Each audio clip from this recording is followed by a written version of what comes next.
یا بخون که تکتن طلا پنما به نام خداوند بخشاینده و مهربان. سلامون درنوز دکوونکو. سلام دوستان عزیز، شاگردان محترم. موږ تاسو په تیر ویډیو کې په وم ټولګي کې در صنف هفتم در ویډیوی گذشته صلح او ژوند په ولوستل درس صلح و زندگی رو با هم کار کردیم. دا چې صلح څه ده، صلح چیست، ژوند سره څه ډول اړیکه لري، با زندگی چگونه ارتباطی داره، در طول مزده کړل او ولوستل.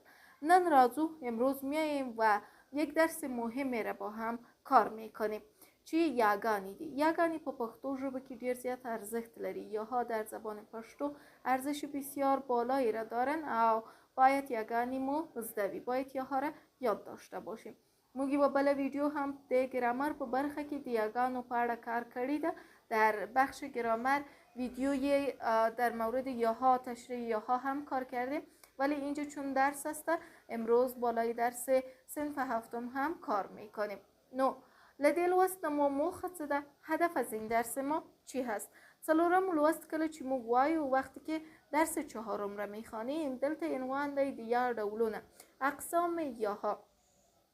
ما په دې درس کې یاګانې پیژنو، یاها را میشناسیم، د یاګانو غږونه پیژنو، صداهای یاها را میشناسیم، نوی کلمې زده کوو، کلمات جدید را یاد میگیریم او د یاګانو کارونه زده کوو و استفاده یاها را یاد میگیریم. نو دقت وکړئ ترڅو دغه لوست زده کړئ.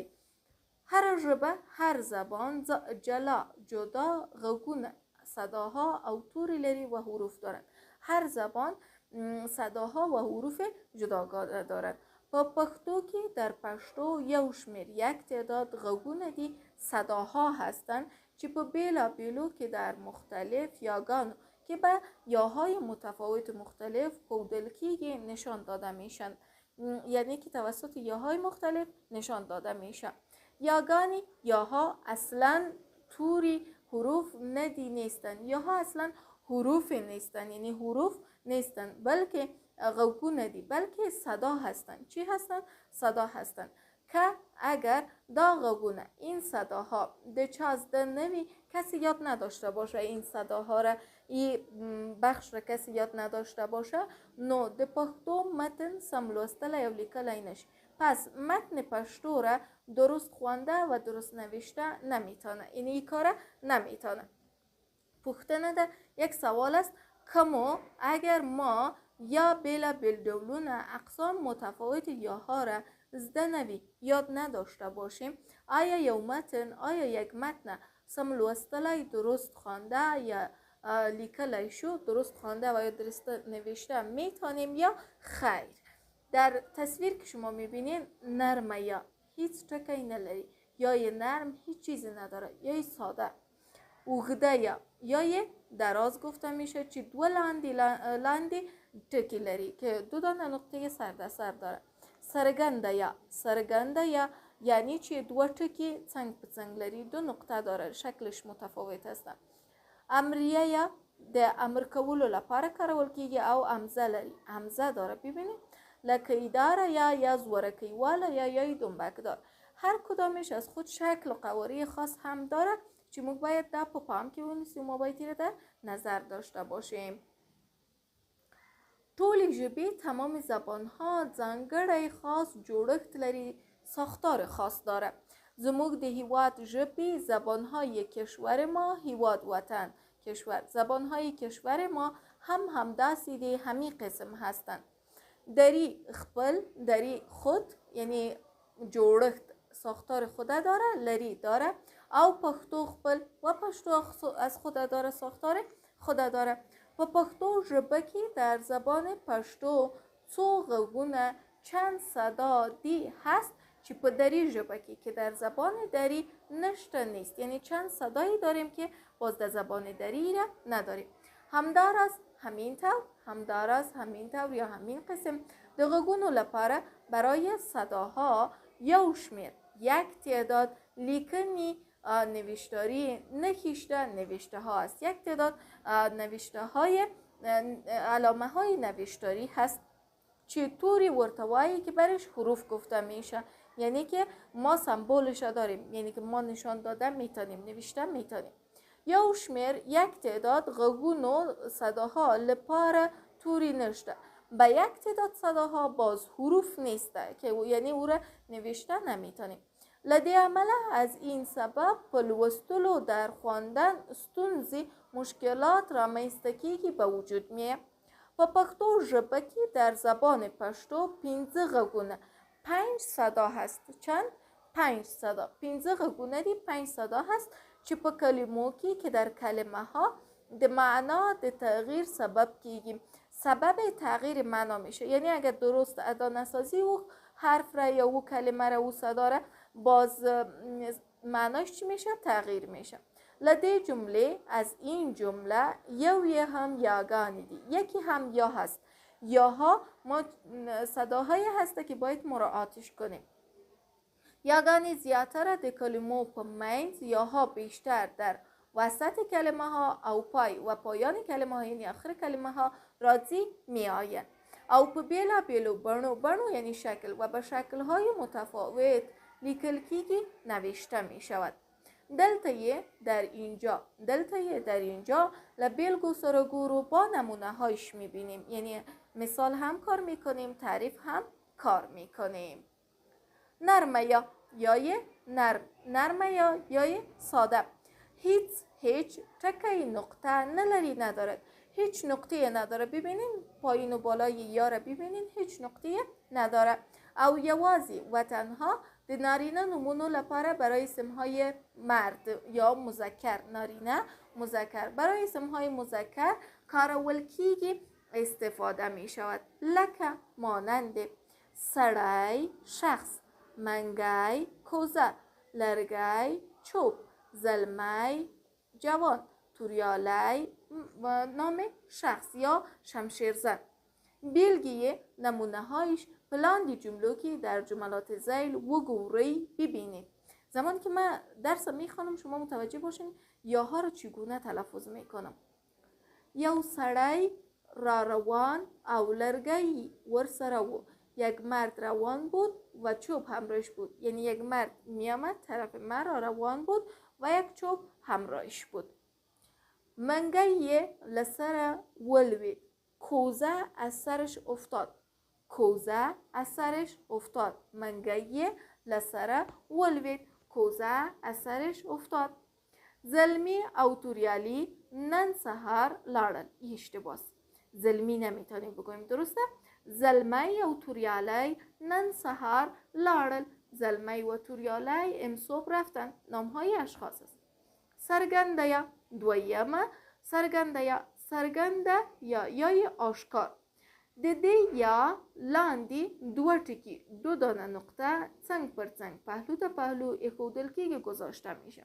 یعنی ای یا را میبینین که در پایینش دو دانه نقطه پهلو تا پهلو است. زیادتر بیشتر د جمع لپاره برای جمع کردن اسمها او نسبتی نمونو و اسمهای نسبتی په پای کې راځي، در آخرش میایم. لکه مثل سړی، اشخاص، منگی، کوزه ها، لرگی، چوب ها، دوبی، لباسشوی، موچی، بودوز، پردی، بیگانگان، خپلوی، خویشاوندی. ببینین با یای بالا چی تفاوت داره. هر آن کلمه‌ای که با یای ساده خلاص شه ختم شه مثل سړی، با یای سرگند او جمع میشه. ایره میگن یای سرگند. بیلگی پلاندی جملو که وګورئ، نمونه هاش در جملات زیل ببینید. سلیم او وزیر کاکا ډیر ښه سړي دي. سلیم و کاکا وزیر اشخاص خوب هستند، مردهای خوب هستند. کله کله پردی هم په کار راځي. گاه بیگانه ها هم به درد میخورند. خپلوی خوږه وي. خویشاوندی شیرین می باشه. خوږه شیرین. موچی ته می بوتان ورکړل. بوتهای ما به موچی دادم، یعنی که برای ما بدوزه. دوبی ته می کالی ورکړل. کالی لباسهای ما به دوبی یا خشکش روی دادم. دریمه اوږده یا یای دراز. اوږده یا یای دراز. هغه یا ته وایي به یای گفته می شود چې لاندې ترې که در پایینش دو سر په سر، دو دانه سر د سر ټکی راغلی وي. دو تا نقطه سر آمده باشه. از سرگند چی بود؟ پهلو در پهلو بود. از این چی است؟ سر است. دا یا زیاتره ای یا بیشتر د مؤنث و نمونه برای اسم های مؤنث با پای کی راځي. ای به اسم های مؤنث میه. دو یا قبلی به اسم های چی میامد؟ مذکر میامد. لکه مثل اده مادر، شیده شیر، ناوی عروس، مسته ماست. بیلگه پلاند جملو که وګورئ نمونه هایش در جملات زایل ببینید. اده شیده توم نکوی، مادر شیر را مایه می سازد، توم نه مایه. د کاکا ناوی مسته جوړوي، عروس کاکا ماست جوړ میکنه. زرغونه اده تغه کرد، زرغونه به مادر صدا زد. یعنی یا دراز یا وگده یا به اسمهای مؤنث میه. د تانیس یا تانیس د یاتن زورکیواله یا هم وایی به یا دنبکدار هم میگن زورکیواله دنبکدار. چی دیگه زینه نمونو په پای کی راځي که در پایان اسمهای مؤنث میه. لکه مثل ډوډۍ نمیگیم، ډوډۍ نان خشک، خولۍ کلاه، چوکی، سپوږمۍ مهتاب، تورپیکی نام دختر او نور و غیره.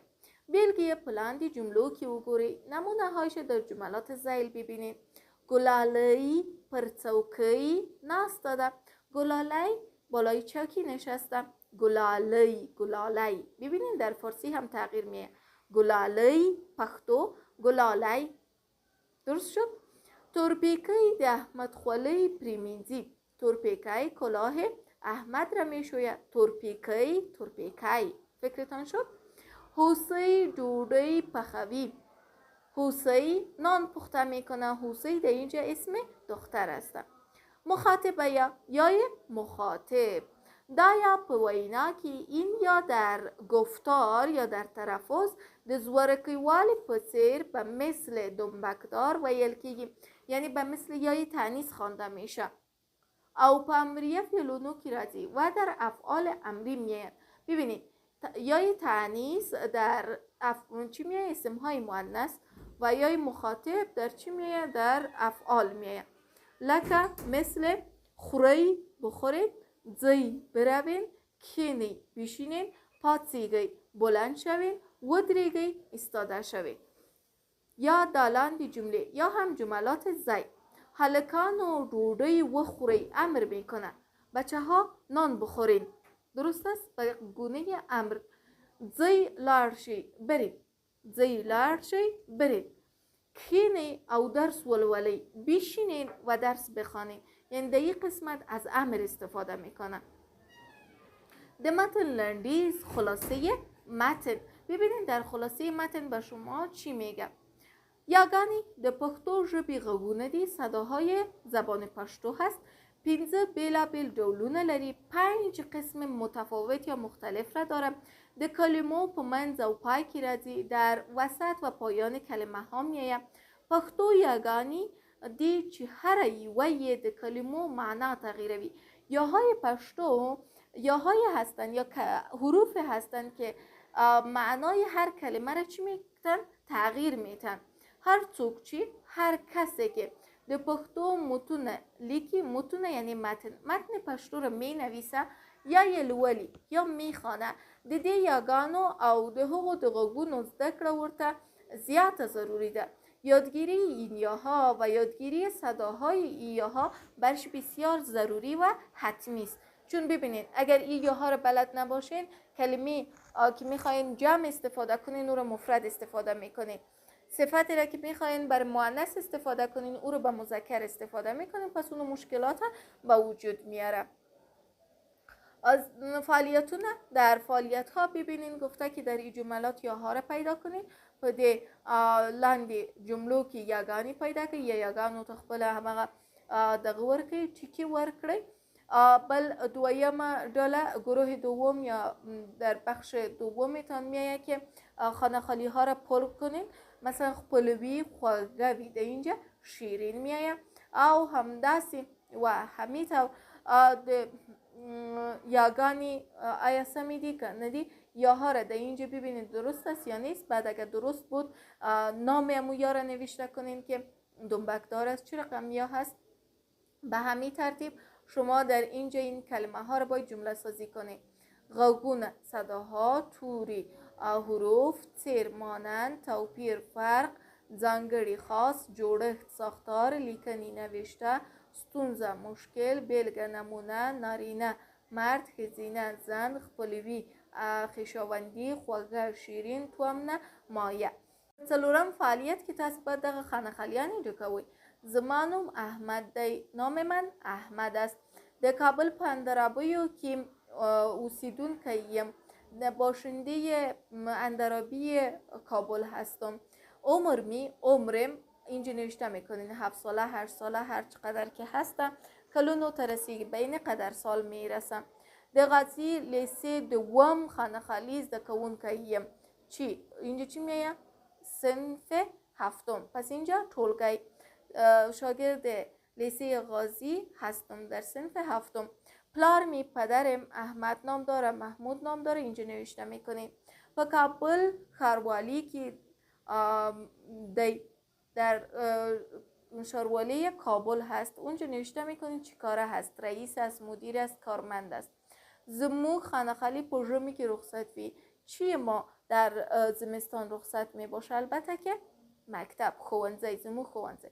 د کابل ټول ښوونځي په ژمی کې رخصت وی. تمام مکاتب در زمستان چی می باشه؟ رخصت. زه په خانخالی کې کوشش کوم. من در خانخالی کوشش میکنم در چی؟ در درس. زه په درسونو کې کوشش میکنم. ښوونځي ته له تګ څخه د مخه لوست لولم. د تک مخه یعنی که قبل از رفتن به مکتب درسای خود میخوانم. یا محاوره هم لرو. یک محاوره کوتاهی هم داریم. وراره ستړی مشی، وراره بیادرزاده مانده نباشی. کاکا په خیر اوسی، کاکا بخیر باشی. ته ستړی مشی، تو مانده نباشی. وراره چرته روانی؟ بیادرزاده کجا میری؟ بر کلی ته ځم، به قریه بالا میرم. په بر کلی کې څه کوي؟ در قریه بالا چی میکنیم؟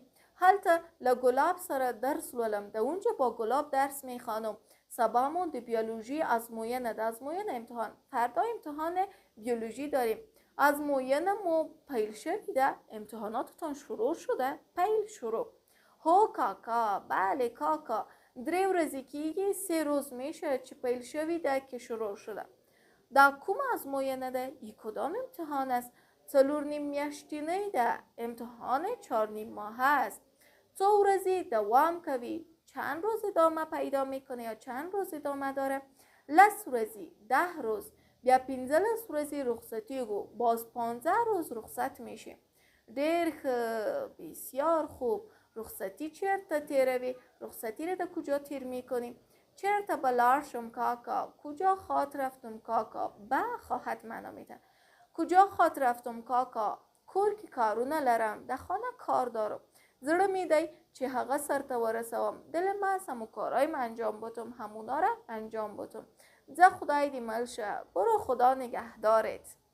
په خیر اوسې کاکا، به خیر باشی کاکا. د خدای پامان په مخه دیخه. خداحافظ، پیش راهت خوبی. دا اوس زموږ د تحصیل واسطی بود. درس ما و شما په لومړي سر کې راغلو. یاګانې ما وپیژندلې، یاها را شناختیم. نرمه یا ساده، هیچ نقطه نداره، ساده تلفظ میشه. برای اسمهای مذکر میگه. سرگنده یا سرگنده یا آشکار. 2 نقطه پهلو در پهلو داره و به اسمهای جمع و نسبتی استفاده میشه. یعنی یای نرمه را با یای سرگنده جمع میکنیم. اوگده یا دراز او تانیسه. هر دوش به اسمهای مؤنث استفاده میشه. امریه یا امریه به امر کردن استفاده میشه. یا به اسمهای مؤنث و یا به افعال یا افعال امری استفاده میشه. که چرته پوښتنه لري، اگر سوال دارین کولای شئ له ما څخه په کومنت کې وپوښتئ. در کومنت میشه که از پیش ما بپرسین. تر بیا ښه وخت او ښې چارې.